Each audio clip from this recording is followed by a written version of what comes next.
আজ আমি তোমাদেরকে শেখাবো কিভাবে বিউটি ব্লেন্ডার 2 মিনিটের মধ্যে খুব সহজ উপায়ে ক্লিন করবে। সবার ফার্স্টে যেটা তোমাদের করতে হবে, ভিডিওটিকে তোমরা সেভ করে নাও এবং সবার সাথে শেয়ার করে দাও। আর লাইক আর কমেন্ট করে তোমরা জানিও যে তোমাদের এই ভিডিওগুলো কেমন লাগছে। তাহলে চলো আমরা স্টার্ট করে দিই। সবার ফার্স্ট যেটা নিতে হবে, একটা হ্যান্ড ওয়াশ, একটা বোল আর নর্মাল ওয়াটার। বোলের মধ্যে সব বিউটি ব্লেন্ডারগুলো দিয়ে তার উপর জল দিয়ে দিতে হবে।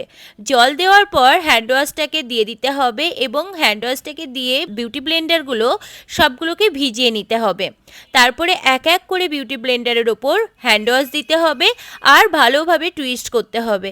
এরকমভাবে 2 মিনিট যদি টুইস্ট করা হয়, প্রত্যেকটা বিউটি ব্লেন্ডার ভীষণ ভালোভাবে ক্লিন হয়ে যাবে। সে তোমার অয়েল বেস প্রোডাক্ট ইউজ করো, ম্যাট বেস ইউজ করো এবং ওয়াটারপ্রুফ করো, যাই প্রোডাক্ট ইউজ করো না কেন। লাস্টে যেটা করতে হবে, নর্মাল ওয়াটারে বিউটি ব্লেন্ডারগুলো দিয়ে যে হ্যান্ড ওয়াশটা ছিল সেটা